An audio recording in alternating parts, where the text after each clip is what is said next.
warahmatullahi wabarakatuh. Hai guys, kembali lagi dengan saya Dona Asyifaur Rahma dari kelas 1A Prodi PGMI UIN Syarif Hidayatullah Jakarta. Pada kesempatan kali ini, saya ingin mempresentasikan atau menjelaskan khususnya untuk matkul Kondas IPS, yaitu dengan materi tentang pengertian, ciri-ciri, dan faktor globalisasi. Mari kita ke pembahasannya. Pengertian globalisasi. Menurut asal katanya, kata globalisasi diambil dari kata global, yang maknanya ialah universal. Globalisasi adalah proses masuknya informasi, gaya hidup, pemikiran, dan teknologi ke ruang lingkup dunia. Ciri-ciri globalisasi. Yang pertama, ada perubahan dalam konstan, ruang, dan waktu. Yang kedua, pasar dan produksi ekonomi di negara-negara yang tidak sama dijadikan saling bergantung. Yang ketiga, peningkatan interaksi kultural menempuh perkembangan media massa. Yang keempat, meningkatnya persoalan bersama. Selanjutnya, faktor-faktor globalisasi. Yang pertama, kemajuan teknologi informasi dan komunikasi. Yang kedua, banyaknya kapitalisme dalam kerjasama ekonomi internasional. Perusahaan-perusahaan bermodal besar secara tidak langsung mendapatkan keuntungan karena memiliki jangkauan pasar yang lebih luas. Yang ketiga, kemenangan politik ekonomi neoliberalisme, yang merupakan paham atau ideologi ekonomi yang mengutamakan sistem ekonomi kapital, perdagangan bebas, perluasan pasar, privatisasi dan usaha milik negara, dan meminimalisir campur tangan pemerintah dan peran negara dalam mengusahakan pelayanan sosial. Yang keempat, adanya meningkatnya kerjasama internasional. Dan yang terakhir yaitu kemudahan bertransportasi. Dampak positif dan negatif dari globalisasi. Dampak positifnya yaitu dapat memanfaatkan kemajuan pembangunan yang mampu dipercepat secara eksponensial dan dapat berpotensi untuk meningkatkan kekayaan. Munculnya teknologi yang semakin berkembang dan canggih memungkinkan arus informasi jadi mudah dan cepat didapatkan oleh masyarakat, serta munculnya perdagangan bebas dan sistem yang semakin luas. Contohnya penggunaan media sosial di tengah masyarakat. Sedangkan untuk dampak negatifnya yaitu dapat merusak tatanan sosial lokal, lingkungan alam, bahasa, dan budaya lokal, serta nilai-nilai leluhur. Adanya dominasi ekonomi bagi para pemilik modal yang akhirnya menimbulkan ketimpangan sosial.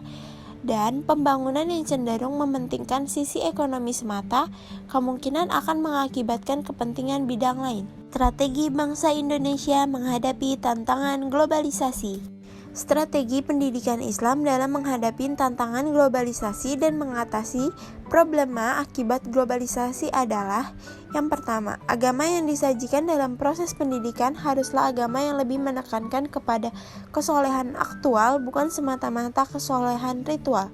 Hal ini penting ditekankan mengingat milenium ketiga akan semakin diwarnai selain oleh trust juga kompetisi. Yang kedua, pendidikan yang dilakukan harus menyiapkan generasi yang siap berpartisipasi aktif dalam interaksi global. Hal ini berarti pengetahuan dan keterampilan yang diberikan harus memiliki relevansi yang kuat dengan tren global tersebut. Yang ketiga, pengembangan sifat pluralis tersebut harus merupakan bagian tak terpisahkan dari upaya besar mewujudkan masyarakat madani yang demokratis, terbuka, dan beradab, yang menghargai perbedaan pendapat, justru selalu diupayakan sebagai rahmat, bukan laknat. Yang keempat, masyarakat madani yang diharapkan adalah masyarakat yang penuh percaya diri, memiliki kemandirian, dan kreativitas yang tinggi dalam memecahkan masalah yang dihadapi.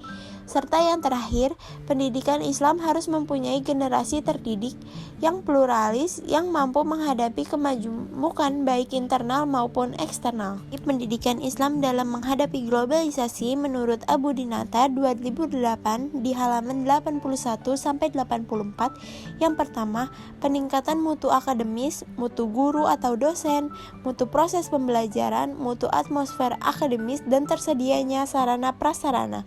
Yang kedua, peningkatan mutu manajemen pendidikan dengan menerapkan 5-8 konsep manajemen mutu terpadu.